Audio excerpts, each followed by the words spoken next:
malikin nas. Ya udah, nanti gue pertimbangkan. Atau besok datang lagi. Assalamualaikum, waalaikumsalam. Apa ya kau? Kabarnya nerima pendaftaran Wak. Pendaftaran cocok itu. Aku suka juga lo Wak sama Marni Wak. Namamu siapa? Namaku Imron Wak. Baca surah Al Imron. Panjang kali Wak. Semua dites sesuai nama. Ya memang namaku Imron Wak. Tapi aku di kampung dipanggil Kulhu. Ya udah Kulhu Allah aja kau baca.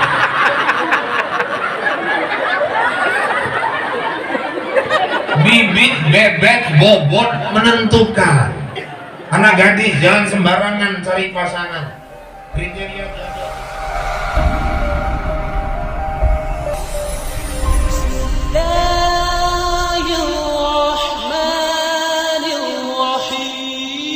Bismillahirrahmanirrahim. Assalamualaikum warahmatullahi wabarakatuh.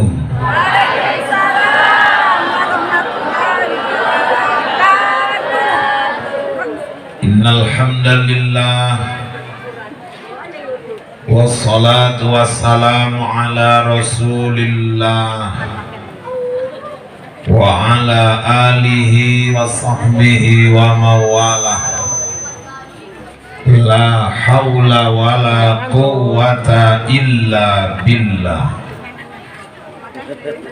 Rabbi adkhilni mudkhala sidqi wa akhrijni mukhraja sidqi waj'al li min ladunka sultanan nasira. Wa qul ja'al haqqu wa zahaqal batil innal batila kana zahuqa. Wa qala Allah ta'ala fil Qur'anil Karim a'udzu billahi minasy syaithanir rajim bismillahirrahmanirrahim. Laqad kana lakum fi rasulillahi uswatun hasanah liman kana yarjullaha wal yawmal akhir wa dzakarallaha katsira. Sadaqallahul azim wa sadaqa rasuluhun nabiyul karim wa nahnu ala dzalika minasyahidin wasyakirin walhamdulillahi rabbil alamin. Yang terhormat Ketua BKM Badan Kenaziran Masjid Bapak Haji Sudarman, yang sama kita hormati kori kita, kori kebanggaan Sumatera Utara, ananda kami Ahmad Khairi Novandra.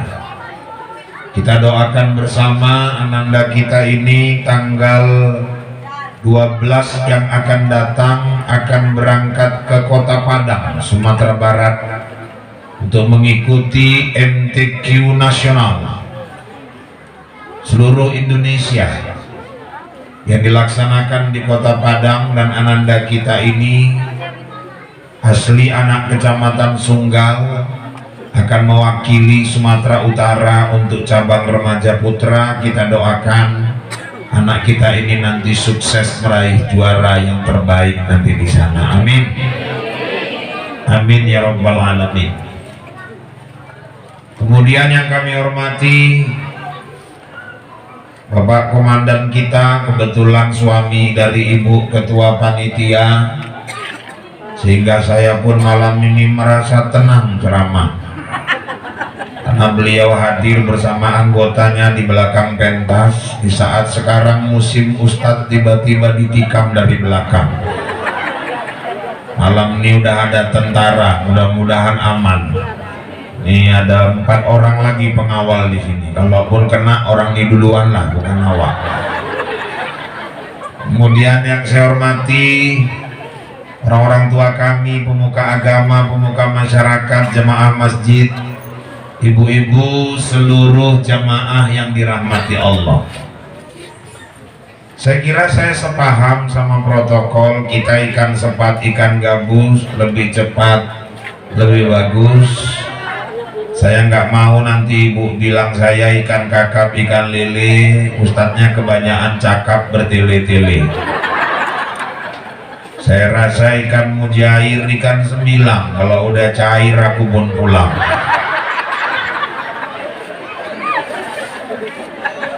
Bapak Ibu yang dirahmati Allah, peringatan Maulid ini adalah satu bentuk betapa kita betul-betul mencintai Rasulullah Muhammad sallallahu alaihi wasallam. Dan saya melihat wajar saja umat ini setiap tahun memperingatinya. Pertama, Rasul adalah orang yang sudah menunjukkan kita minal zulumati ilan nur, dari alam kegelapan menuju ke alam yang terang benderang. Beliaulah orang yang telah membawa risalah buat kita, sehingga kita tahu mana yang halal, mana yang haram, mana yang baik, mana yang buruk, mana yang salah, mana yang benar. Beliau sosok pemimpin yang sangat mencintai kita umatnya, sehingga menjelang ajalnya pun salah satu yang diucapkannya adalah ummati, ummati, ummati, umatku, umatku, umatku. Begitu besar cinta beliau kepada kita, wajar kalau kita juga merayakan hari kelahirannya. Kita ini insya Allah umat Rasul yang hebat, amin ya Rabbal.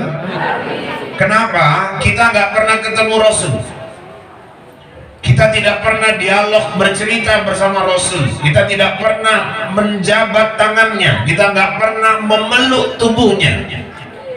Tapi sampai hari ini kita tetap mengimani ajaran-ajarannya. Dan orang yang walaupun dia tidak bertemu Rasul, tapi dia istiqomah mengimani ajaran Rasul, orang-orang tersebut lebih mulia daripada para sahabat di zaman Rasul dulu. Mereka beriman wajar karena mereka bertemu dengan Rasulullah. Kita nggak ketemu, tapi kita imani ajarannya. Makanya malam ini kita wujudkan bentuk kecintaan kita dengan merayakan peringatan Maulid ini. Walaupun belakangan ada saja orang-orang yang berpaham Maulid itu katanya haram, peringatan Maulid bid'ah, itu perbuatan mengada-ngada. Ada yang pahamnya kayak gitu. Nabi nggak pernah nyuruh. Itu orang yang buat acara Maulid bikin perkara baru dalam agama, bid'ah, binar, tempatnya di neraka. Saya pernah jumpa orang yang pahamnya kayak gini di Mesitang. Saya mau ceramah ke Langsa, singgah masjid, sholat, duduk-duduk di teras. Tahu orang itu dekati saya, mau kemana Pak? Mau ke Langsa. Dari mana? Dari Binjai. Oh, saya dari Langsa mau ke Medan. Aku nggak nanya, dalam hatiku gitu. Mau ada apa Pak di Langsa? Ada acara. Ini musim Maulid ini Pak. Dia nggak tahu saya penceramah. Saya pun waktu itu pakai batik tangan pendek, nggak ada gaya-gaya penceramah. Terus dia bilang, ini bakal banyak kali orang masuk neraka ini Pak. Saya terkejut, gue pikir wah ini malaikat penjaga neraka gitu. Kenapa Pak? Saya bilang, ini kan musim Maulid kata dia. Ini yang bikin acara Maulid itu orang-orang yang bakal masuk neraka. Bid'ah. Nabi nggak pernah suruh, Bapak nggak usah ikut-ikut kata dia. Itu yang sholat, selesai sholat doa bareng-bareng, bid'ah itu, wirid, bid'ah. Banyak kali orang ngada-ngada bikin perkara baru dalam agama. Kalau bisa Bapak ada acara Maulid di kampung, gak usah ikut-ikut. Dia tak tahu awak tukang ceramahnya. Dalam hati saya, kalau yang panitia Maulid yang dengarkan ceramah masuk neraka, berarti yang duluan masuk neraka kan yang ibu kok kayak senang kali aku masuk neraka. Dalam hati saya ini wah ini cari masalah. Kenapa cari masalah? Kalau sempat paham dia beredar di mana-mana, dipegang orang, tahun depan gak ada lagi orang buat Maulid, apa nggak kami Ustadz kehilangan job? Cari masalah di dalam hati saya. Saya bilang Pak, oh jadi ini karena nggak dibuat Nabi itu bid'ah, bid'ah. Jangan dibuat-buat itu. Bapak mau kemana? Saya bilang, ini mau ke Medan. Dari mana? Dari Lamsa. Bapak naik apa? Naik mobil tuh di depan. Bapak pun bid'ah masuk neraka. Kenapa? Nabi nggak pernah naik mobil, Nabi naik onta. Bapak masuk neraka. Loh, itu lain perkaranya. Tunggu dulu, Nabi nggak pernah buat. Itu mobil jual, nanti Wak beli onta, nanti pergi ke Medan naik onta. Beol di jalan, tangkap polisi baru mampus Wak. Ini kipas angin masjid buka aja nih. Zaman Nabi nggak ada masjid pakai kipas angin. Kalau memang yang nggak pernah dibuat Nabi bid'ah, azan gak usah pakai mic lagi. Naik ke atas atap masjid tuh azan di sana, jatuh telunggum tahankan sendiri. Oh, berarti cerita kita nggak nyambung. Memang nggak nyambung, saya bilang. Saya nggak suka. Bapak gampang kali nyalakan orang. Kalau memang itu paham Bapak, terserah. Tapi tolong jangan orang yang pahamnya ada peringatan Maulid terus diklaim masuk neraka. Emangnya neraka itu udah Bapak kontrak, aku bilang. Ini kan sekarang orang gampang kali nyalakan. Di wirid bid'ah. Apa sih salahnya orang wirid? Orang wirid yang dibaca pun Yasin kok. Apa ada orang wirid baca ere-ere? Kalau ada orang wirid baca ere-ere, saya orang pertama mengharamkan wirid itu. Yang dibaca tahtim, pangkal bakoroh, akhir bakoroh, asmaul husna. Walaupun 27 tahun wirid nggak apal-apal.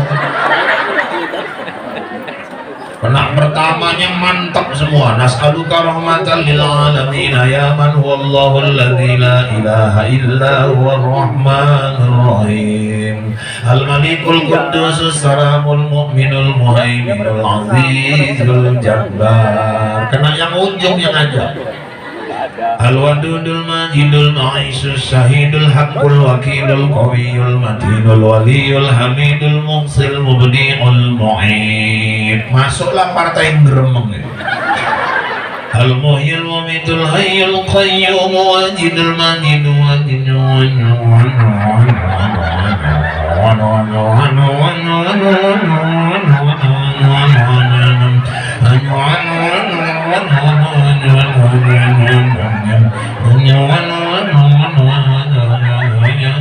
basir. Yang penting ada basir-basirnya.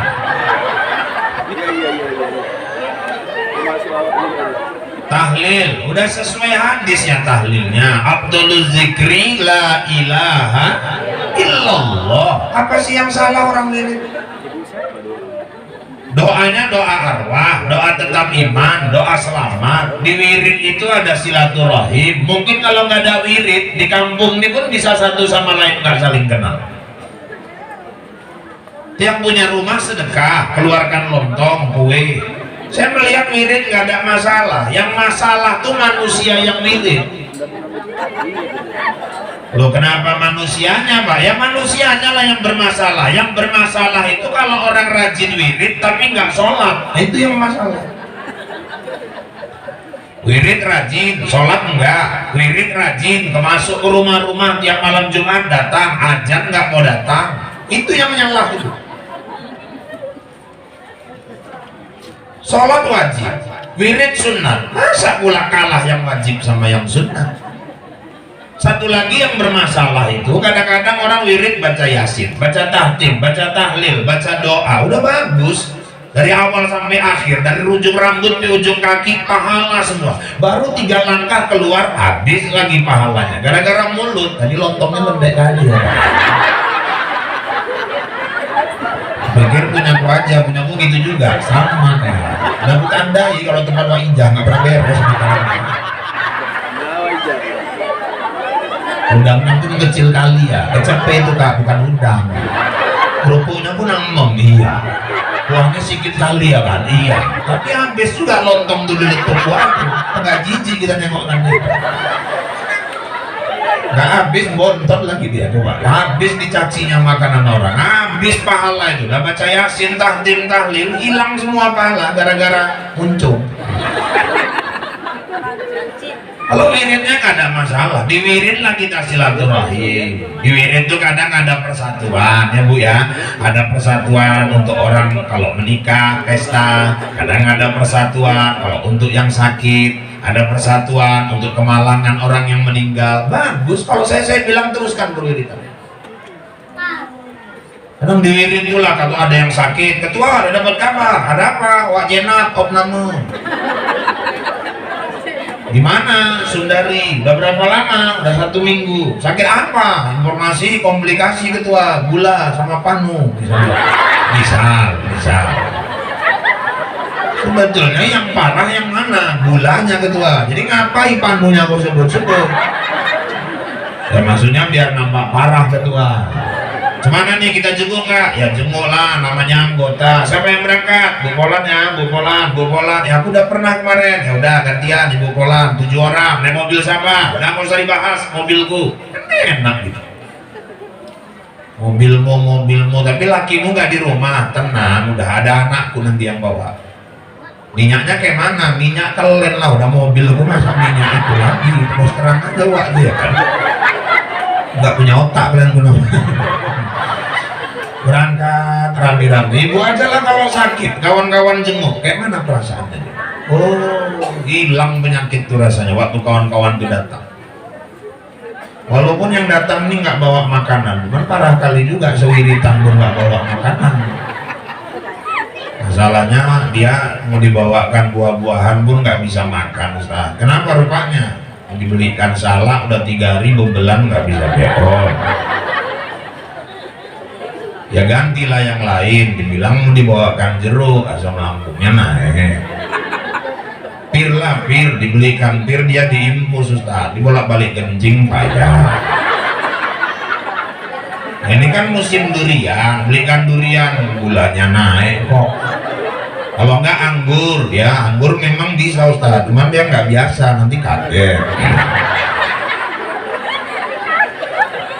Ya udah, kalau memang nggak ada buah-buahan yang bisa dimakan, belikan aja gantinya gambar buah-buahan ya.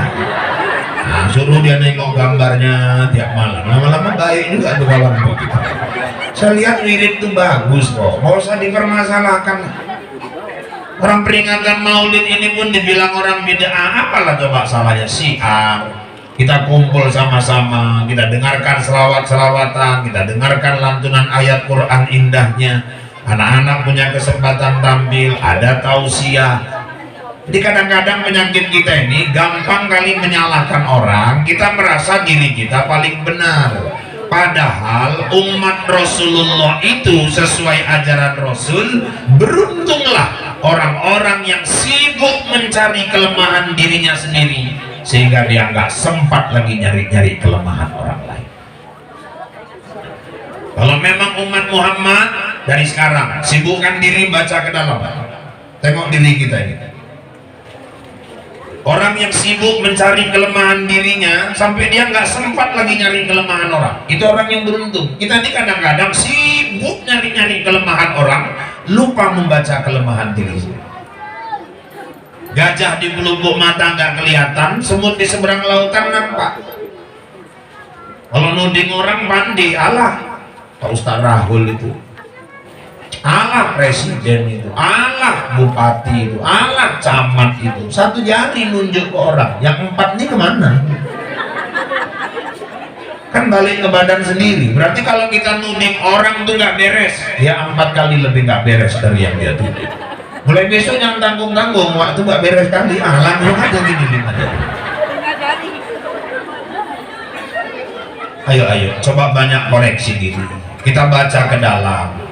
Bapak Ibu yang dirahmati Allah. Jadi Maulid ini satu bentuk kecintaan kita kepada Rasulullah Muhammad Sallallahu Alaihi Wasallam. Kalau kisah Maulidnya, saya rasa nggak usah pala saya sampaikan lagi lah, udah sering itu. Cuman sedikit aja, saya mau ambil sedikit kutipan dari Rawi Barzanji. Di situ ada pelajaran penting gitu. Saya bacakan sedikit ya rawinya. Cuman kalau saya ini kan beda sama Nopandra. Beliau ini memang kori. Kalau kori ini kayak ibu-ibu ini memang suara cantik, dibentuk kayak manapun memang enak dia didengar. Kalau aku kan selama ceramah ininya suaraku pun jadi agak kurang enak. Iya, dulu saya masih sebaya-baya Nopandra ini, saya pernah juara MTQ Remaja Putra Bu, di tingkat perkebunan. Juara 2 saya waktu itu, pesertanya 3 ya. Alhamdulillah. Itu pun yang 1 berhalangan hadir waktu itu. Makanya alhamdulillah dapat juga lah juara 2 itu. Itu di Rawi Barzanji sebelum marhaban itu kan ada kalimat begini. Walamma tamma min hamlihi ala wajhi tis'atu ashhurin qamariyah. Ketika usia kandungan Aminah tis'a asyara, sudah mencapai 9 bulan. Wa ana lizzamani ayyan jali'an husadah. Tibalah waktu itu masa persalinan. Nah, ini yang penting, ini yang mau saya sampaikan ini. Ibu-ibu pula nih yang banyak datang, ini pas kali. Hadara ummahu lailata maulidihi Asiyatu wa Maryamu fi niswatin minal hadiratil qudsiyyah. Di malam lahirnya Nabi, Allah hadirkan 2 wanita salehah untuk membidani kelahiran Rasulullah. Siapa itu Ustaz? Asiyatu wa Maryam. Asia sama Maryam. Asia istri Fir'aun. Fir'aunnya kafir, tapi istrinya ini orang taat luar biasa.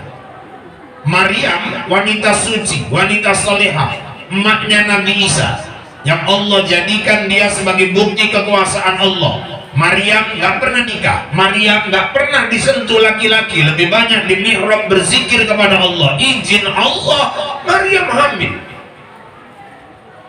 Dikandungnya Nabi Isa. Akhirnya Isa lahir cuma punya emak, nggak punya ayah. Nabi Adam tak punya ayah, tak punya emak. Nabi Isa cuma punya emak, nggak punya ayah. Maryam hamil tanpa suami, maka sekarang banyak anak gadis nggak mau kalah sama Maryam.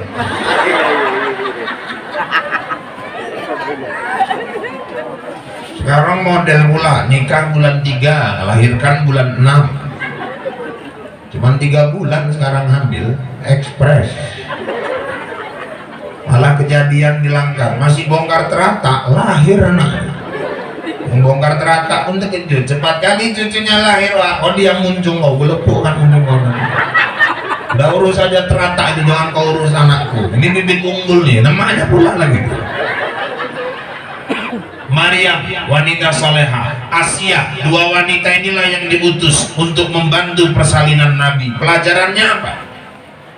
Ibu-ibu, maaf kalau ada yang sedang hamil, suami yang istrinya sedang hamil, anak-anak gadis nanti kalau nikah insya Allah bakal hamil. Dari sekarang tolong doktrin otak kita, tolong tanamkan mindset di kepala kita, tolong tekadkan dari sekarang kalau nanti waktu persalinan jangan cari dokter bidan yang tidak seagama dengan kita. Nabi lahir sampai diutus Asia sama Maryam. Cari yang seagama. Saya buat pernikahan saya sama istri saya Anjeli. Ya Rahul kan bininya Anjeli. Baik Bu, ikhlas saja apa? Kami dianugerahkan Allah anak 4. Saya tahu Ibu nggak nanya, nggak apa-apa Bu, kasih tahu aja. Yang ingin saya katakan, 4 anak saya itu saya jamin Bu, 4 ketika lahir yang pertama menyentuh orang Islam. Kenapa? Prinsip kullu mauludi yuladu alal fitrah. Tiap-tiap bayi lahir bersih, suci. Masa bayi kita bersih, lahir bersih, suci? Yang pertama nyentuh bidan yang nggak pernah mandi wajib. Oh, saya nggak rela sih. Jangan sembarangan Bu. Kita kadang orang Islam ada bidan yang seagama, cari yang orang non muslim. Udah lahir cucunya, wah udah kapan? Minggu semalam. Apa orangnya? Laki. Siapa bidannya? Bu Tagalog. Oh nggak sama Wa Aisyah mahal. Berapa? 800. Bu Tagalog 7,5. Gara-gara beda limpul. Rela dia anaknya yang pertama nyentuh orang yang nggak pernah mandi wajib. Cari yang seakidah Bu.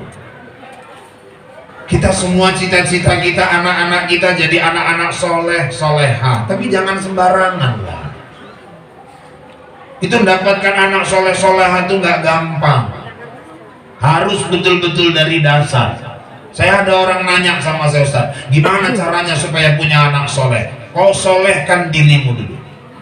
Bibit, bebet, bobot menentukan. Tanah bagus, bibitnya rusak, nggak akan bagus. Bibitnya bagus, tanahnya nggak bagus, sama juga. Suami soleh, istri soleha, akan lahirlah anak-anak soleh dan soleh. Makanya anak-anak gadis saya ingatkan, cari pasangan itu jangan sembarangan. Tengok betul-betul. Kalau ibu-ibu ya udahlah, udah kasep. Terimalah laki di rumah itu apa adanya. Gimana lagi, kan nggak mungkin diganti. Memang kayak gitu nasib.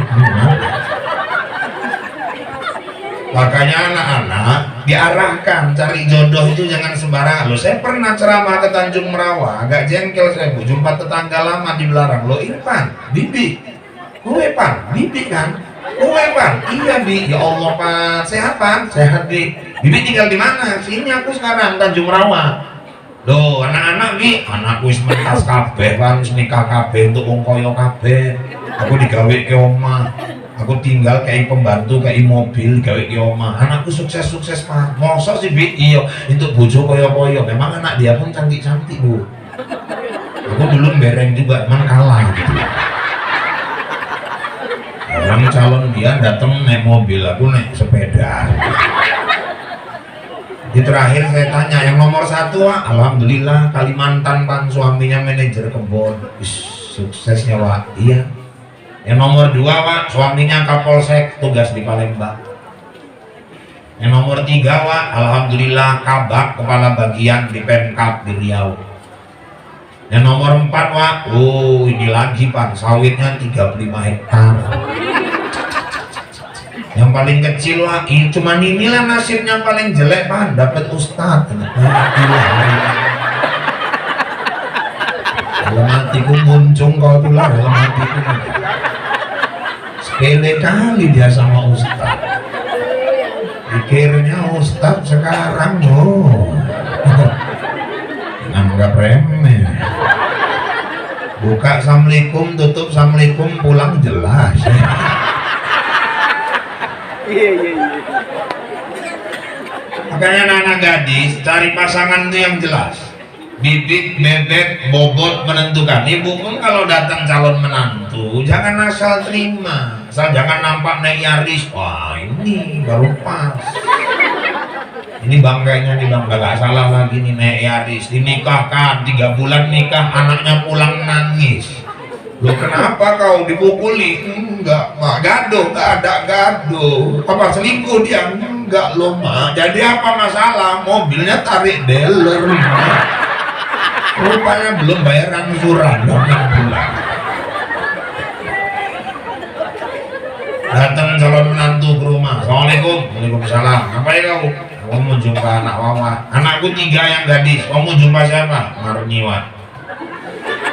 Maksud kamu apa? Aku suka sama anak Wawa. Apa modalmu? Alhamdulillah Wak, itu ada Agia di luar.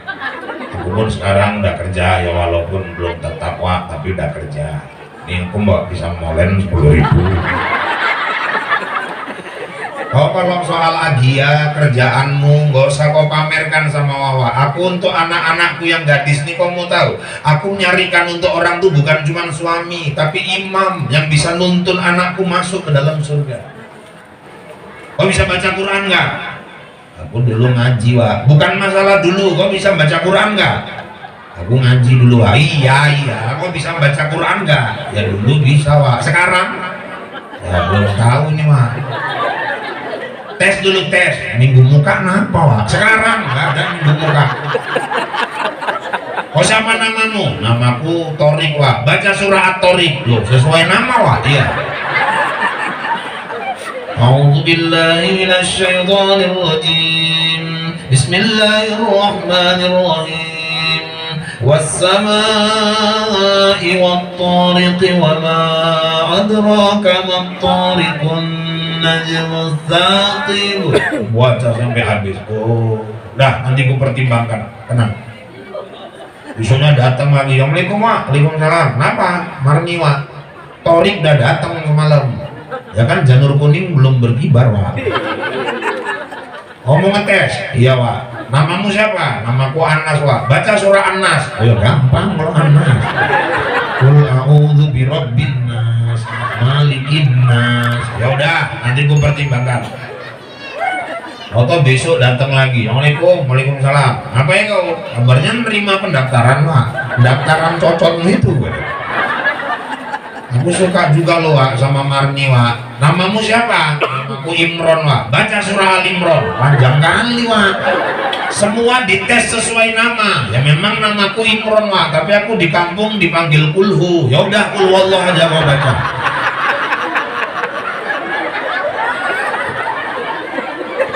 Bibit, bebek, bobot menentukan. Anak gadis jangan sembarangan cari pasangan. Kriteria jodoh tuh 4. Lijamaliha, tengok kegantengannya, kecantikannya. Cuman ganteng cantik ini kan selera orang nggak sama ya. Gak bisa kita bahas kali tuh. Ada yang suka wajah bulat, ada yang suka oval, ada yang suka agak lonjong, ada yang senengnya segi 4 kayak SpongeBob. Orang kan nggak sama.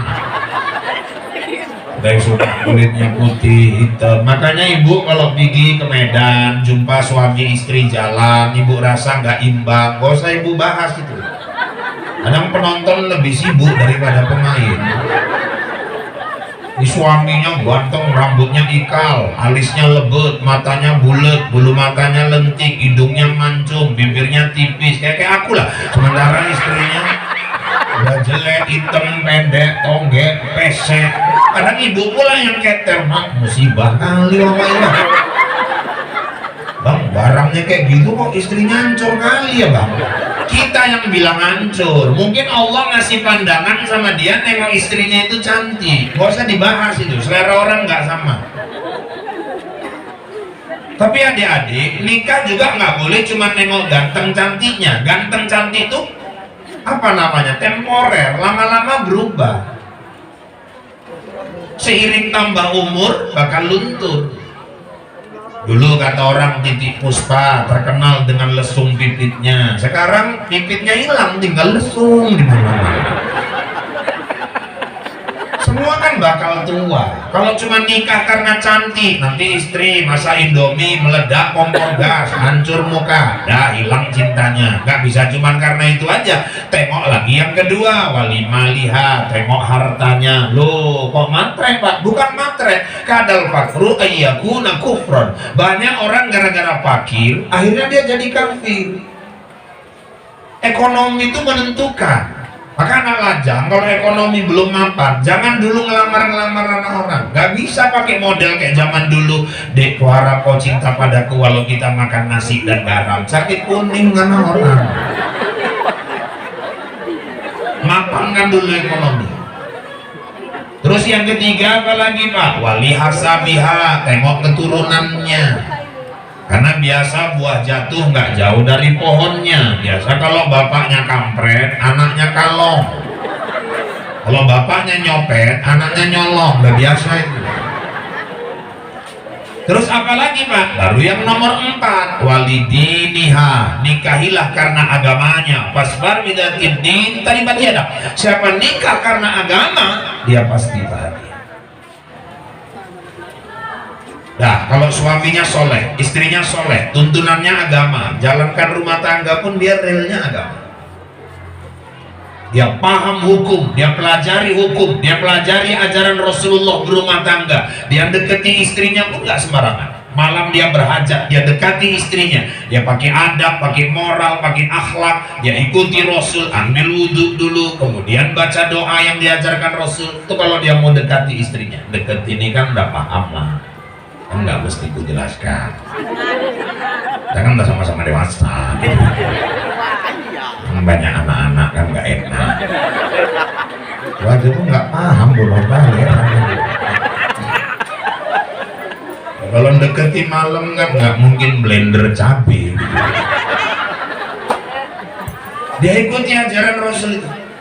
Bu, Nabi itu kalau mau deketi istrinya wudhu, udah, kemudian dia baca doa. Allahumma jannibni syaiton wa jannibni syaiton ma razaqtana. Ada moralnya, ada akhlaknya, ada adabnya. Nanti coba dikaji di fikih keluarga, dibaca bukunya, di situ ada tuntunannya semua. Nggak sembarangan. Itulah kalau orang paham agama. Karena ketika suami istri berhubungan, maaf, terjadi pembuahan, akan lahir bayinya itu. Kalau nanti lahir bayi dari hasil hubungan yang tidak ada nilai-nilai syar'inya, macam mana mau anak soleh? Nggak sembarangan. Dan itu saya mau kasih sedikit rahasia sama ibu, tapi ibu jangan bilang siapa-siapa, ini kita-kita aja. Ya, bukan karena ibu udah aku anggap keluarganya, kalau orang lain pun gak aku kasih tahu nih ini. Kita ini semua dari lahir sampai meninggal ada satu jin yang mengikuti kita terus. Setiap kita ini ada jin pendamping, namanya Qarin. Bukan nanti surah Qaf ayat 27. Dari kita lahir sampai mati, kemanapun kita dia ikut. Suara kita dia bisa tiru, gaya kita dia bisa tiru. Makanya kalau ada orang pergi ke dukun, ini rahasia dukun saya buka ini. Sebetulnya kalau saya buka pun dukun-dukun marah nih. Tapi nggak apa-apa supaya umat jangan dibodoh-bodohi. Assalamualaikum Mbah. Waalaikumsalam. Masuk Mbah, duduk. Masalah lakimu? Iya Mbah. Udah 3 bulan nggak pulang. Loh, Mbah kok tahu? Ya, tahu, aku semua tentang kau udah tahu.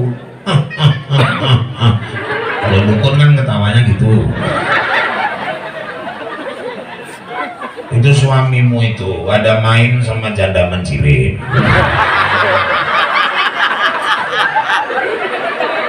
Ya, memang iya Mbak, lo Mbak kok tahu? Udah tenang, aku udah tahu semua. Orang tuh hubungan udah ada 4 bulan sebetulnya. Dulu lakinya meninggal kecelakaan. Ya memang iya Mbak. Tuh anaknya 3. Betul Mbak, baru regar. Loh Mbak kok tahu semua Mbak?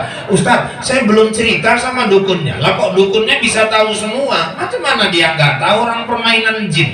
Jin Qarin yang dampingi dia sudah dialog sama jin Qarin yang dampingi ibu. Karena dia lakukan tirakat-tirakat khusus, dia bisa komunikasi sama jinnya. Maka permainan jin. Ada mama-mama meninggal, namanya katakanlah yang meninggal ini Wak Beda. Ya, walaupun ada kesamaan nama dan peristiwa, cerita ini fiktif belaka. Wak Beda jangan marah.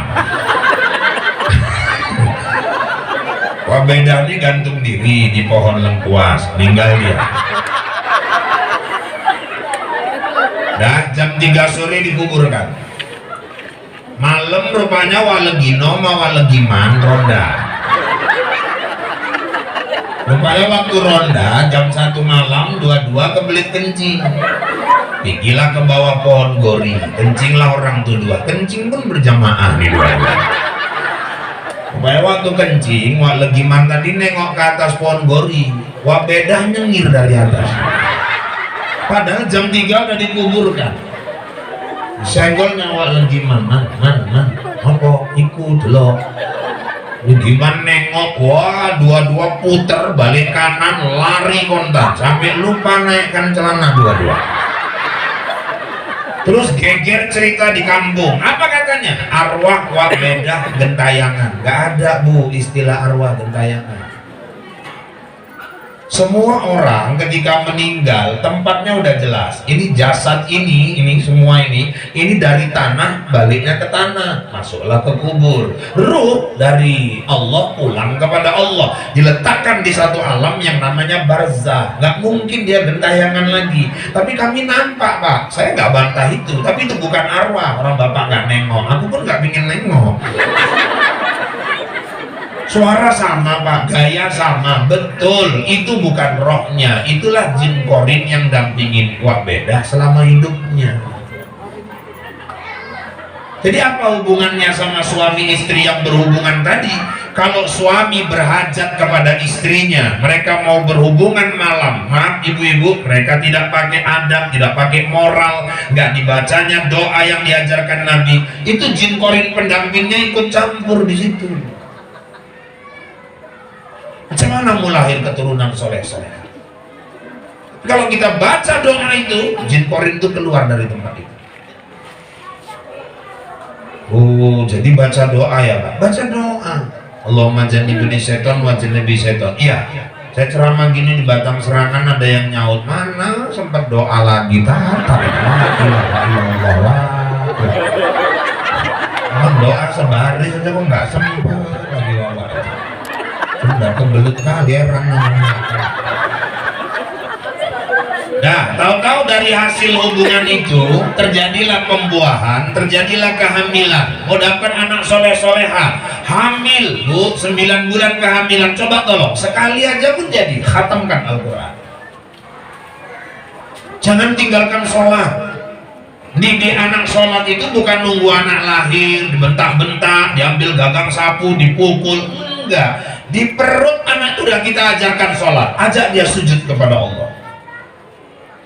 Suami sebelum tidur pegang perut istri itu, baca doa Nabi Ibrahim, Rabbi hablin minas shalihin, Tuhan anugerahkan aku anak yang soleh. Oh, sebagian orang tarikat mereka ngamalkannya, dipegang perut istri itu diusap ke kiri, Rabbi hablin minas shalihin, usapnya ke kiri. Oh, kenapa ke kiri Pak? Teori fisika gumparan tuh kalau diputar dia masuk energi kalau ke kiri. Kalau ke kanan malah output, keluar energi. Makanya orang tawaf keliling Ka'bah, mungkin yang udah umroh tahu itu, Ka'bah pasti di sebelah kiri, nggak di sebelah kanan kan? Kalau orang tawaf Ka'bah sebelah kanan, batal tawafnya. Orang belajar zikir, la ilaha illallah, jatuhkannya ke rusuk sebelah kiri. Rabbi hablin minas shalihin, masukkan energi tauhid dari doa Nabi Ibrahim. Ya aku 3 kali melahirkan suamiku nggak pernah gitu kan lah Ustaz. Ya hamil lagi lah. Dan bapak pun ngusapnya yang lembut Pak, jangan diuap-uap. Ketemu jene koyo ngadoni kue bawang. Terus kali lahir peang mula kepala anak-anak. Nah, terus apalagi Ustaz? Tiba waktu persalinan, lahir anak laki-laki atau perempuan, pastikan bidatnya yang seakidah. Kalau laki ajankan di kuping kanan, perempuan homatkan di kuping kiri. Walaupun ini hadis kontroversi, ada yang mengatakan ini dhaif, lemah, tapi ya walaupun dhaif kan kalimat ajan semua kalimat thayyibah, kalimat yang baik. Itu makanya anak-anak gadis kalau sempat punya suami ajan pun nggak bisa, coba apa nggak sedih itu? Anak lahir ngajankan nggak bisa, ibu cucu ibu lahir, menantu ibu nggak bisa ngajankan, musibah dulu, musibah. Saya dulu waktu tinggal di kebun gitu, lahir anaknya tancap naik sepeda ke rumah. Saya masih nonton India, kocok-kocok tahir. Nggak, saya memang suka bu nengok film India itu, karena film India itu jujur dia. Kalau polisinya nggak beres, film India berani ceritakan di film. Film Indonesia belum ada tuh. Kalau pejabatnya korupsi, berani film India ceritakannya di film. Nah, cuman saya nggak sukanya satu, perkara pamer udelnya itu yang jadi masalah memang. Sama gaya pacarannya itu, kok mesti kali nyanyi sambil guling-guling di rumput gitu, kayak orang kerja, kurang kerjaan. Pembatin masuk pacet mampu sama orang batin. Lah kok tahu-tahu tamu datang. Assalamualaikum Ustaz. Assalamualaikum. Waalaikumsalam. Buka pintu. Ada apa dek? Istriku melahirkan tak? Hah? Istriku melahirkan. Apa? Istriku melahirkan tak? Oh nggak salah alamat. Aku mantri bukan, istriku bidan bukan. Oh binimu melahirkan kok kau kemari? Anaknya diapain Ustaz? Astagfirullahaladzim. Laki apa perempuan? Laki Ustaz. Bacakan kalimat azan di telinga. Azan yang kayak di TV itu Ustaz. Ya iya. Yang kayak di masjid itu kan Ustaz. Iya. Pakai mic Ustaz. Kepala tahu pakai mic. Aku bilang bacakan azan, bukan diseru azan. Aku nggak tahu Ustaz. Daripada salah tolong ke rumah sebentar. Kenapa? Kata dia. Orang minta tolong cemana ya, paksa juga berangkat. Orang rumah pun kereta dibawanya. Terakhir aku diboncengnya naik sepeda dia. Udah setengah jalan baru sadar aku kayak orang pau gini, aku dibikinnya di belakang. Tekangkang aku di belakang sepeda dia.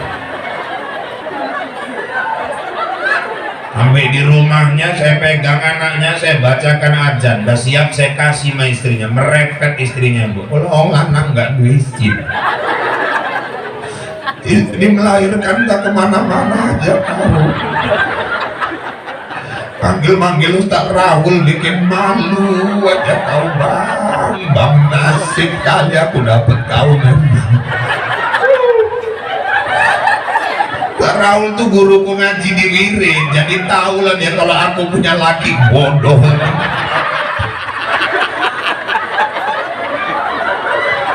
Aku tahu gini bagus kawin mau Ustaz Rahul aja dulu. Batin siapa yang mau sama dia dalam hati?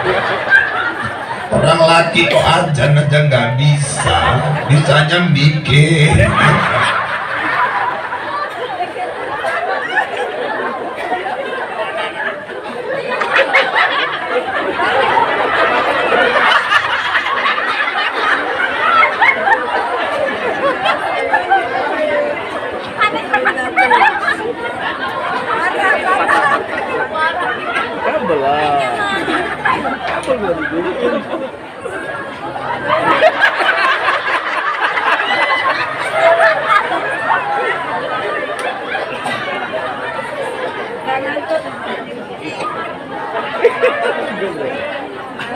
Mati semua kok. Yang kabar enggak itu.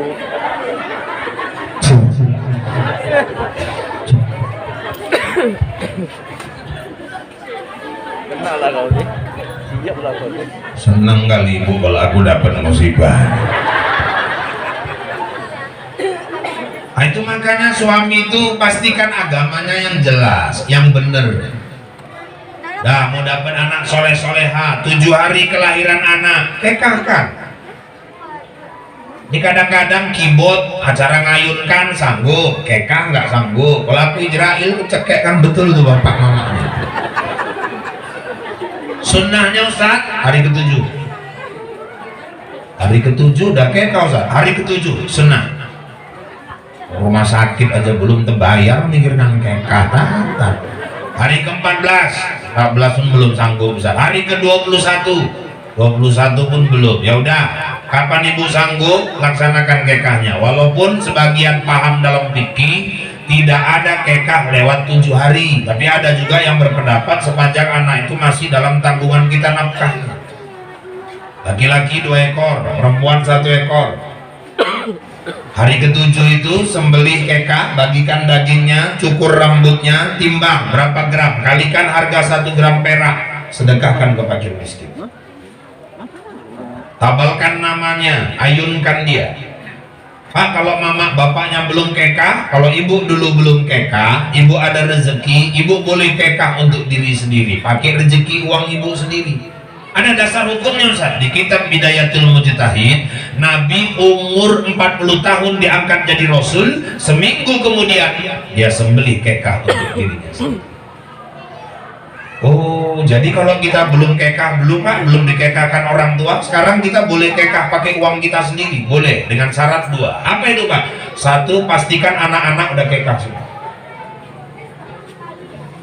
Yang kedua, ibu kalaupun mau kekah udah tua-tua gini, sembelihkan kambing itu, bagikan sama tetangga-tetangga, cukup. Ibu nggak usah minta diayunkan lagi. Ayunan ibu mau kayak apa besarnya? Yang ngayun pun 7 orang. Marhaban.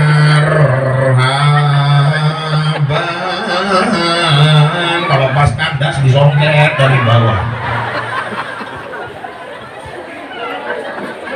Nah, baru di 7 hari itu tabalkan nama anak. Pak, maksudku Pak nanti Pak pas 8 hari ke-36.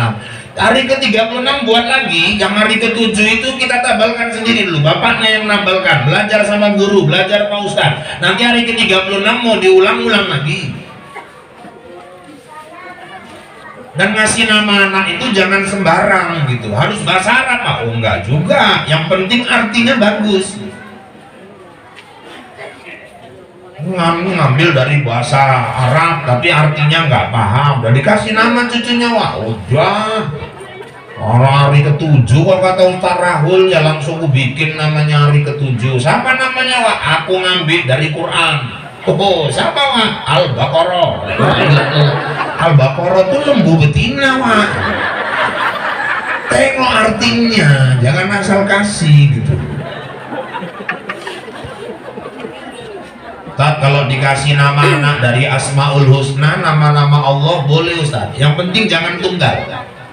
Misalnya nama Allah Ar-Rahman, Ar-Rahim, Al-Malik, Al-Quddus, As-Salam. Kalau mau dibuat, jangan nama anak dibikin Ar-Rahman. Jangan, nanti anak ibu nggak sanggup. Itu Allah punya. Makanya dikasih tambahan depannya Muhammad Rahman. Atau umumnya Abdul Rahman, Ar-Rahim, Abdul Rahim, Al-Malik, Abdul Malik, Al-Latif, Abdul Latif, Al-Hamid, Abdul Hamid, As-Salam, Abdul Salam, As-Somad. Nah itulah Ustaz terkenal, Abdul. Pak kalau ngasih nama anak nama malaikat nggak boleh Pak? Boleh, yang penting jangan Israel. Malaikat pencabut nyawa. Jadi kasih nama anak Muhammad Israel. Bertamu ke rumah Pak Kadus. Assalamualaikum Pak Kadus. Waalaikumsalam. Sama di luar Israel Pak. Ninggal Kadusnya dengar Israel.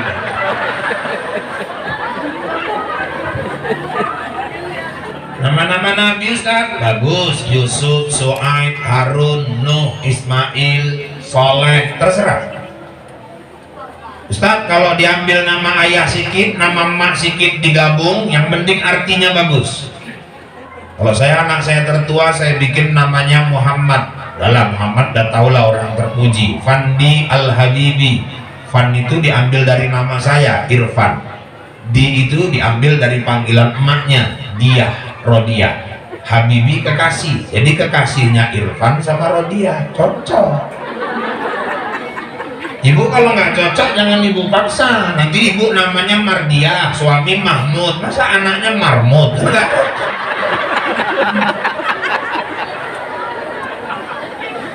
Mamanya Aisyah, bapaknya Lokot, anaknya Sangkot, kan nggak pas. Ada yang bapak Leman, mama Toyibah, lah kok anaknya Letoy. Kasih nama yang terbaik untuk anak. Nah, ini mau dapat keturunan soleh, soleha. Terus Ustaz, didik anak dengan tauhid.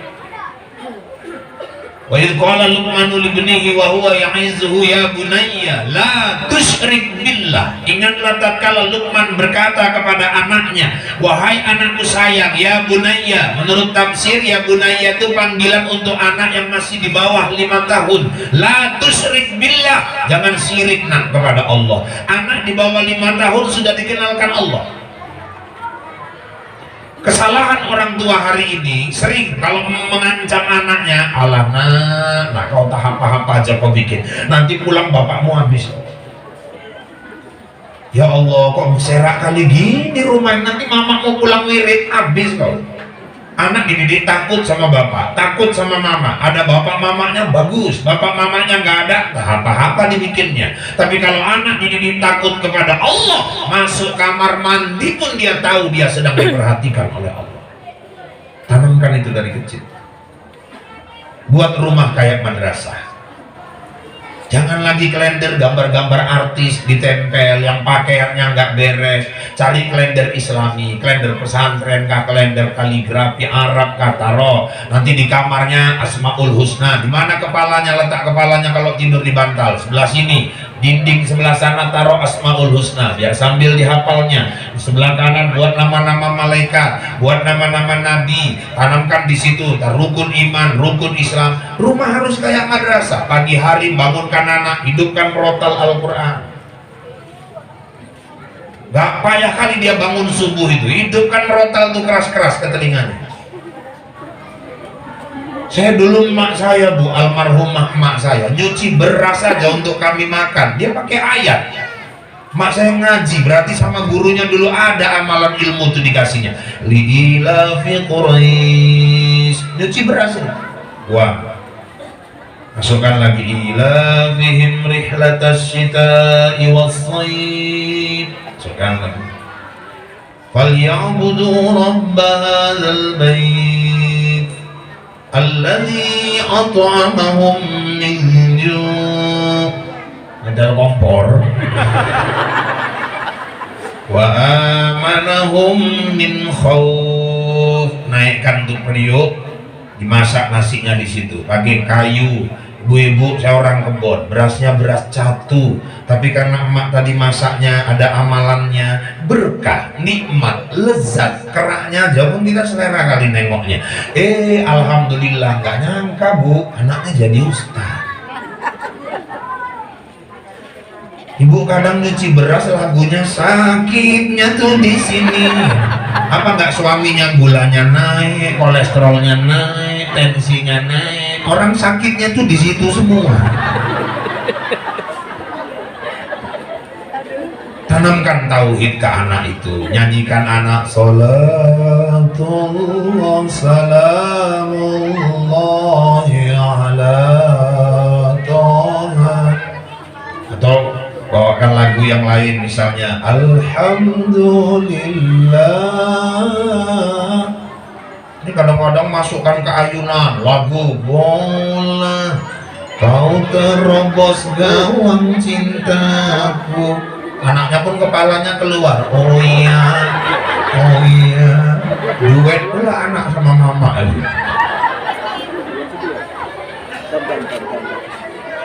Nah, terus apa lagi Pak Ustadz? Tanamkan nilai-nilai Quran kepada anak-anak.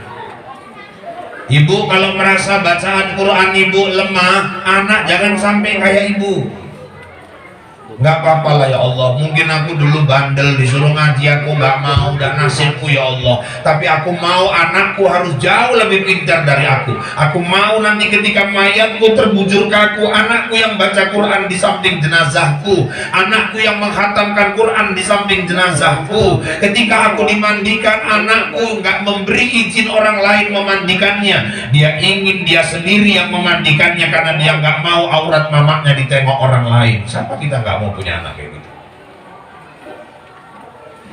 Udah selesai semua, bibi wawaknya udah pada pakai sarung, lebih wak pada mau ngapain ya, tapi mamamu mau dimandikan, ini mau mangku, aku kan adiknya bibi, ini wawak kakaknya, kan wajar kami mandikan, ya wajar kali lah orang saudara kandung. Wawak kan kakaknya, bibi kan adiknya, tapi yang minta maaf lah wak, kami anaknya wak. Darimu nggak ngerti mandi sampai kami bisa mandi sendiri, wah. Sampai kami bisa pakai baju sendiri. Inilah terakhir kali mama kami mandi. Wah, bibi, tolong wah, duduk. Ini hak kami, biar kami yang mandikan mak kami. Oh, siapa nggak bangga punya anak kayak gitu? Makanya adik-adik remaja masjid tolong, udah dilantik tadi.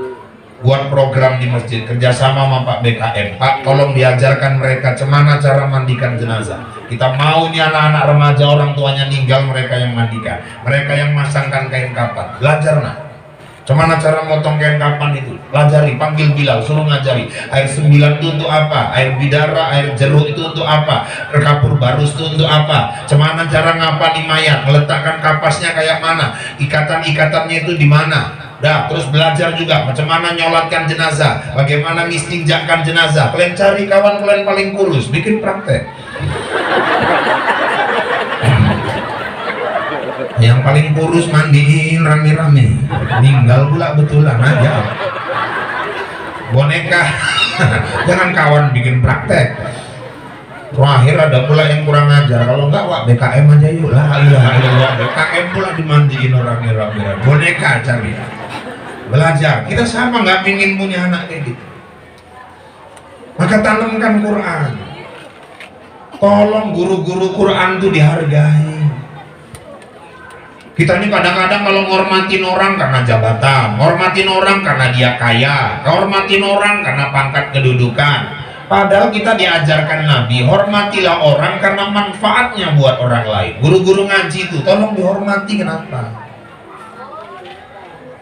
Les bahasa Inggris 400.000 bayar, sempoa matematika gopek bayar, les askia mau masuk setan anaknya 1,5 juta bayar, guru ngaji 30.000 nunggaknya 6 bulan. Padahal nanti masuk ke kubur orang tua disiksa sama mungkar wa nakir. Hajar kir, siapa? Lu hajar gedebuk, gedebuk. Tahu-tahu anaknya baca Quran.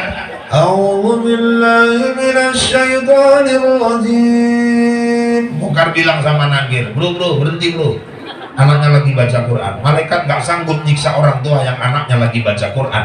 Barulah mamanya yang dikubur sadar. Ya Allah, rupanya guru ngaji yang menyelamatkan aku di kubur. Bukan guru matematik, bukan guru bahasa Inggris. Ibu bangga kali anak ibu jago bahasa Inggris. Dia nggak ngerti Quran. Apa yang ibu harapkan? Datang dia ziarah ke kuburan ibu, nggak ngerti Quran. What is name mama? Ma, how are you mom? How are you? Mamanya nyaut, you how namanya dari.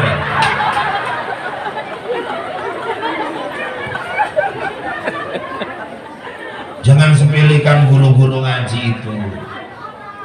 Kebahagiaan luar biasa kalau orang tua anaknya pandai baca Quran. Coba siapa kita nggak iri coba sama orang tuanya Novandra ini. Tengok baca Qurannya tadi, Masya Allah. Kita semua pingin punya anak. Dan sekarang Bu, maaf ya, orang sekarang berlomba-lomba anaknya nggak cuma sekedar tahsin bisa baca Quran, tapi bisa ngapal. Kalau anak ibu baru sebatas bisa baca, kita ketinggalan Bu. Anak-anak orang sekarang udah pada ngapal. Coba itu acara di RCTI tiap tahun, lomba hafiz anak Indonesia. Ada anak namanya Musa, umur 6 tahun, hafal Quran 30 juz, 6 tahun. Itu yang di Jogja itu, si Gajali Ramadan sama siapa kawannya itu. Anak yatim, ditemukan di lampu merah. Diselamatkan oleh ustadz pesantren, dididik hafal Quran 8 bulan, hafal dia 30 juz. Bukan cuma hafal, letak-letak ayat tuh hafal dia. Dibawa ke Rusia, waktu itu ada MTQ di Rusia. Anak ini disuruh tampil, dites orang-orang di sana, dipancing ayat berapapun sambungnya, dipancing surah apa disambungnya, terus dites. Coba nak, 3 halaman mundur ke belakang, sudut kanan paling atas, diam dia sebentar, sanggup dia bacanya. Stop, 10 halaman ke depan, coba ambil dari tengah sebelah kiri, diam dia sebentar, sanggup dia bacanya. Bukan cuma hafal ayatnya, letak-letak ayat di Quran itu pun hafal. Diciumi sama orang-orang Rusia, pulang bawa banyak dolar ya, disirami penonton waktu itu. Sekarang anak kecil-kecil udah hafal 30 juz. Ya Allah. Makanya saya senang ini ibu-ibu pengajian di sini ini pun saya dengar udah banyak yang hafal 20 juz, juz terong Belanda, juz wortel, juz tomat, juz belimbing, juz pokat. Ini kalau disebutkan hafal nih 20 juz.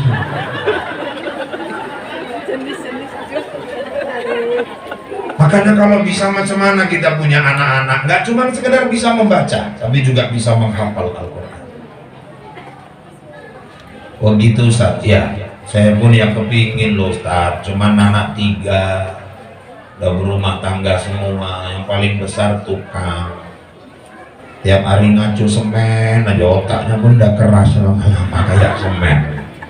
Kayaknya udah berat lah ngapal Ustaz. Ya anak nomor 2, yang nomor 2 bawa angkot Ustaz. Mikirkan makan aja pun udah pening dia, mana pula lagi mikirkan ngapal. Yang paling kecil kan ada, paling kecilnya lagi Ustaz, malu aja tiap malam pulang bawa tabung gas saja katanya. Oh, kerja pabrik LPG ya? Enggak, yang maling gas lah ada aja pabrik LPG.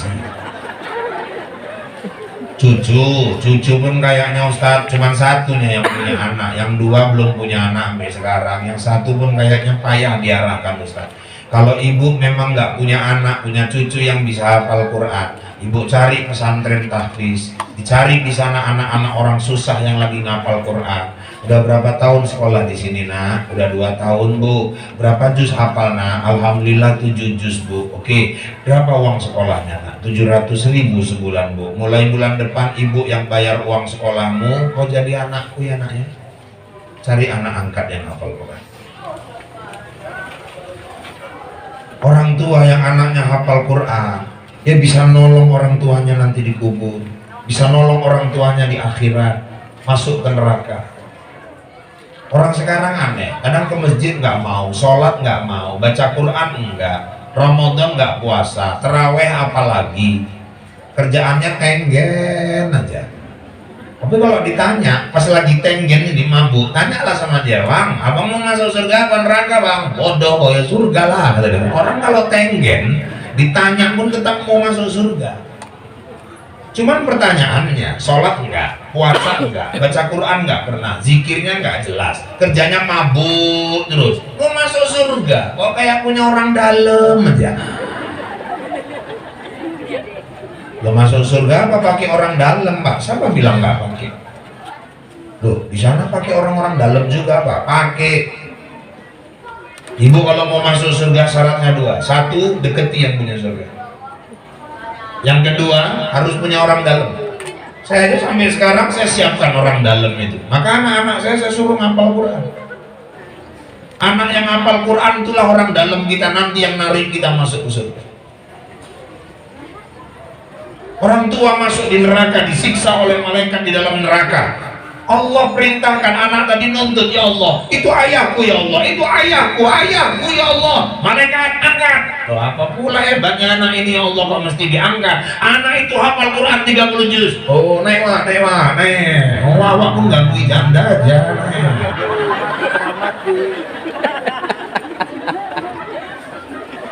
Siapkan orang dalam yang nolong kita nanti masuk ke surga.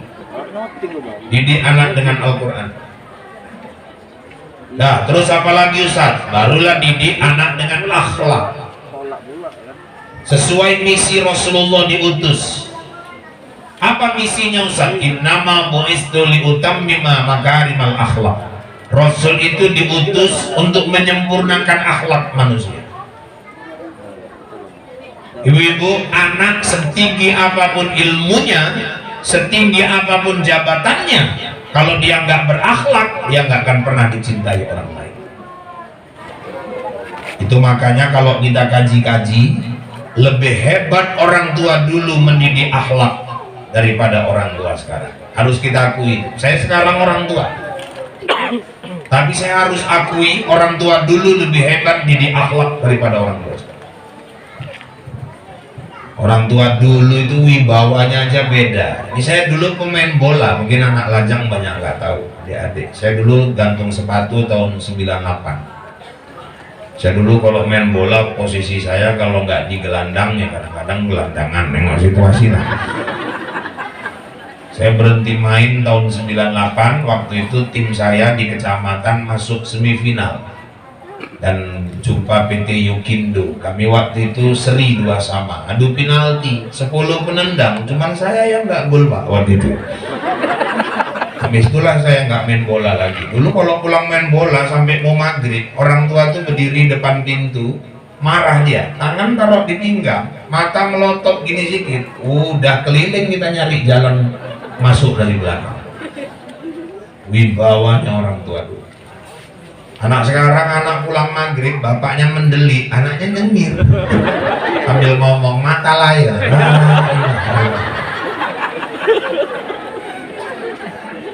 Sekarang payah nyari orang tua yang bisa jadi teladan. Dulu ibu inget gak? Kita dulu orang tua ada tamu ngobrol, kita ikut duduk di situ. Oh, pulang selesai. Oh, biasa kali kok ya nguping aja orang tua cerita gini-gini sama nahan kan. Tadi orang tua ngobrol nyantel aja kau, pantang itu. Sekarang coba orang tua ada tamu ngobrol, tamunya nanya sama emaknya, loh, emaknya belum jawab, anaknya yang jawab duluan. Bangga pula mamanya itu, katanya anaknya bijak, bukan di situ tempatkan bijak.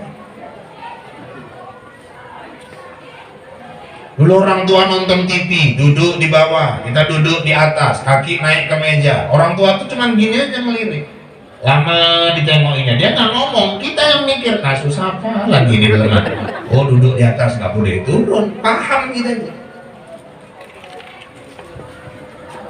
Zaman dulu kan nonton TV, nengok berita, kalau dulu acaranya gitu-gitu aja. Kalau sekarang kan banyak acara, makanya mak-mak pun saya ingatkan, ibu, kalau jiwa ibu mau senang, tontonlah yang membahagiakan ibu. Kenapa lah ibu kadang nonton yang justru buat susah ibu sendiri? Nanti yang ditonton aku menangis, buat susah.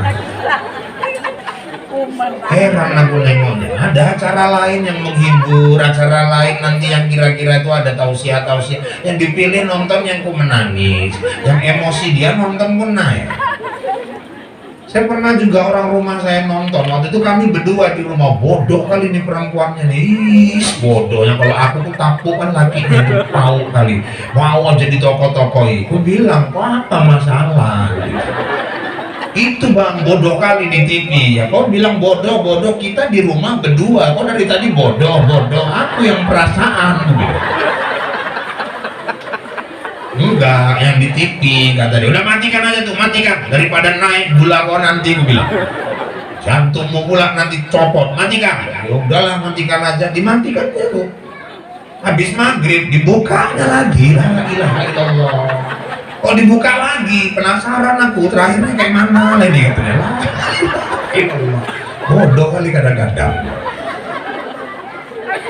Kadang anak ngelongsor maknya sama ayahnya di belakang, anak duduk di kursi, kaki naik ke meja, mentut pula kepet. Maknya kembang kempes hidungnya gini, tuduh-tuduhan sama lakinya, mentut kok bang, mentut. Ada kau lah, kau alah ngaku aja bang, kau enak aja kau. Aku tanda kentutmu bang.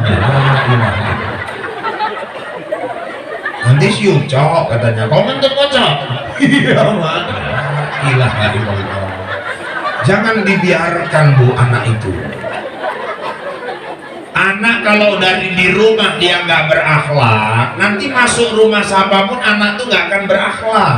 Kalau anak sudah nggak berakhlak, masuk rumah orang pecicilan, tingkahnya nggak karu-karuan, orang nggak pernah nanya, namamu siapa? Enggak, yang ditanya orang, anak siapa sih ini? Orang tuanya yang terseret. Saya dulu kakak saya tuh keluar dari kamar mandi cuman pakai anduk doang. Emak saya balik, itu di kamar mandi taruhkan sarung di situ supaya kau keluar dari kamar mandi pakai sarung, bahumu tutup anduk. Kau udah gadis nah, abang nonton TV di depan, balik pakai sarung, tutup anduk. Orang tua sekarang sepele itu, keluar anak gadis, ayahnya telentang di semen gini. Anaknya selalu tiki langkah ya yang terkejut, la ilaha illallah. Ayah manusia biasa, setan di mana-mana. Kalau orang tua nggak memperhatikan akhlak adab berpakaian anak gadis di rumah, nggak usah heran lah kalau sekarang banyak bapak ngambil anak kandung sendiri. Sepele lagi dah soal akhlak. Saya dulu lajang nyuci bu, kakak saya kuliah di Medan, kami dua di rumah. Dibikinkan di rumah kebun tuh di belakang tempat cucian gitu. Saya pulang sekolah jam 3 nyuci tuh di belakang. Dulu tetangga-tetangga mak-mak kalau lewat pada bisi-bisi tuh. Enaknya lah punya menantu kayak Irfan tuh ya, udah ganteng, rajin. Banyak dulu yang bilang gitu. Kak, aku denger. Emang aku denger, bukan perasaan. Nanti waktu bilas, mak saya ngajari Irfan, ya mak, itu kawat jemurannya 3 baris nah, ya mak. Kawat yang luar tuh untuk baju-baju ya nak, ya mak. Kawat yang paling dalam handuk, sarung, celana panjang di situ, ya mak. Kawat yang tengah itu khusus pertahanan dalam negeri paham ya, sekarang baru terpikir saya, hebat orang tua dulu, jemuri aja pun pakai akhlak. Pakaian dalam tuh di tengah, ditutup dari sini ketutup baju-baju, dilihat dari sana ketutup celana panjang, anduk, sarung. Hebat filosofis orang tua dulu. Jemuri pakaian ada akhlaknya. Sekarang anak gadis disusun di pagar teh-tehan depan rumah. Kalau dipilih-pilih lumayan, semua di situ, layangan di situ, kacamata di situ, keadaan tinggal 15%, bolongnya 6. Lewat tukang bakso terbang ke muka tukang bakso, pangsan tukang bakso. Tanamkan akhlak, apalagi sekarang ini bu, pergaulan ya Allah, ngeri kita. Pergaulan udah bebas sekali sekarang. Narkoba, aduh, narkoba ini sekarang bukan cuma kalangan dewasa, anak-anak aja udah banyak kena. Anak TK ada yang kena, SD kena, dijebak dari bonbon, dari apa segala macam. Jagalah anak-anak. Mahasiswa apalagi SMP, SMA kena, polisi aja ada yang kena, tentara juga ada yang kena kan. dokter ada yang kena, ustadz aja pun ada yang kena. Ini bukan aku. Aku malam nih tes urin pun berani, insya Allah. Itu di Al-Kamal ada ustadz. Rupanya dia dikasih vitamin, katanya supaya fit. Memang kalau ceramah semangat aja dia. Rupanya lama-lama kok kalau nggak minum itu dia rasanya lemah gitu, lesu. Terakhir dia tes urin positif. Rupanya memang kandungan narkoba, zat adiktif. Lagi di rehab di sana. Mungkin udah selesai waktu itu rehab. Ngeri sekarang. Dan kalau narkoba udah merajalela, ibu tengoklah, kota impak bolak-balik hilang. Kereta pantang terletak hilang, tabung gas hilang, handphone gampang hilang, jemuran hilang, janda bolong hilang, batik Soeharto hilang, cat tumpah hilang, aglonoma hilang, lidah mertua hilang. Memang ngeri sadis-sadis sekali sekarang menantu, lidah mertua pun ditanamnya coba. Bentar lagi lidah suami pun ditanamnya. Inilah kalau narkoba udah merajalela. Maka syukurlah ada remaja masjid supaya anak-anak ini lebih terarah. Kalaupun main musik daripada bergitar nggak karu-karuan, tengok nih tadi coba.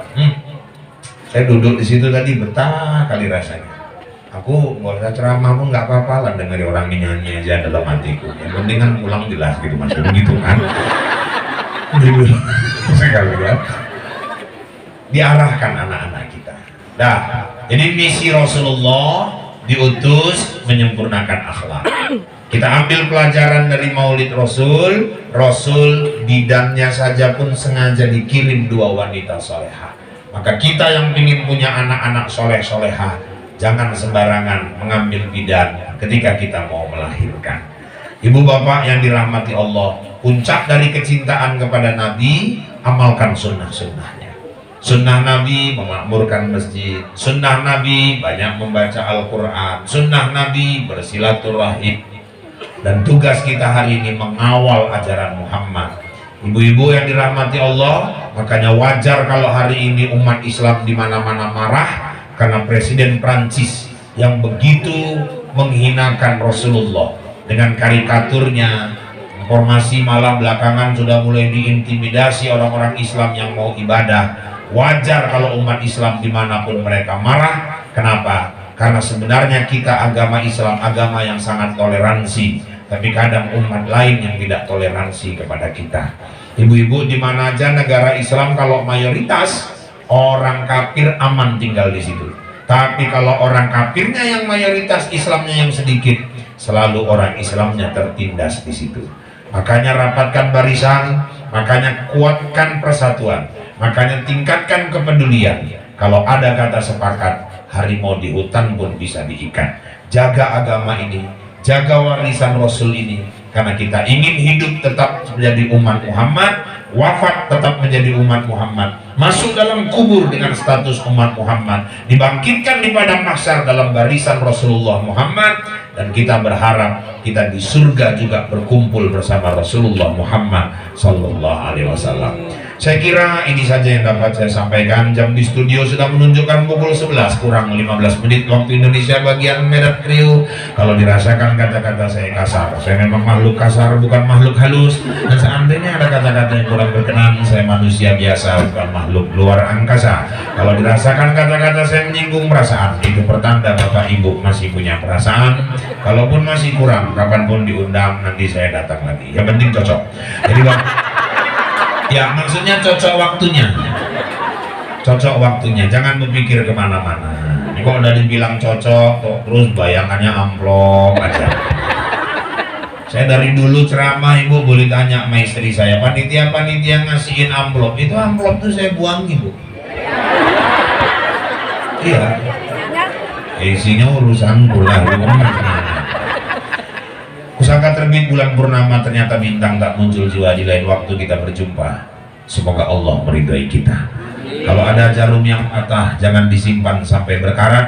Kalau ada kata yang salah, tolong maafkan dunia akhirat. Kalau ada jarum yang patah, siapa yang matahin? Kalau ada kata yang salah, tolong maafkan lahir dan batin. Kalau ada jarum yang patah, jangan dibuang ke dalam parit. Kalau ada kata yang salah, tolong jangan diungkit-ungkit. Kalau ada jarum yang patah, jangan disimpan di peti besi. Kalau ada kata yang salah, jangan laporkan sama polisi. Kalau ada sumur di ladang, tanda petani kurang kerjaan. Kalau ada umur yang panjang, bertemu kita di lain kesempatan. Kalau ada sumur di ladang, silakan ibu menumpang mandi. Kalau nggak ada sumur di ladang, jangan sampai ibu nggak mandi. Tak ada gading yang tak retak, tak ada laut yang tak berombak, tak ada bisul yang tak bengkak, dan tak ada tuyul yang tak botak. Demikian informasi aktual, faktual, tajam, dan terpercaya yang dapat saya sampaikan melalui liputan 6 BCTV malam ini. Mudah-mudahan yang saya sampaikan bawa manfaat buat kita semua. Saya Rahul, Anjeli, Ica, Tapasya, Tapki, Bopi, Marcel, Suci, dan seluruh kerabat kerja yang bertugas mohon diri dari hadapan Anda. Kita bertemu kembali lain waktu, lain kesempatan, dalam gelombang yang sama, dalam acara berpacu dalam ibadah. Buah durian, buah kedondong, sekian dulu dong. Burung irian, burung cendrawasih. Cukup sekian dan terima kasih. Kue bangkit si kue loyang, kacang tojin si kue bawang. Itulah kue-kue hari raya Idul Fitri. Akhirnya saya kembali ke studio untuk melanjutkan acara Suara Hati Seorang Istri. Wabillahi taufiq wal hidayah. Assalamualaikum warahmatullahi wabarakatuh.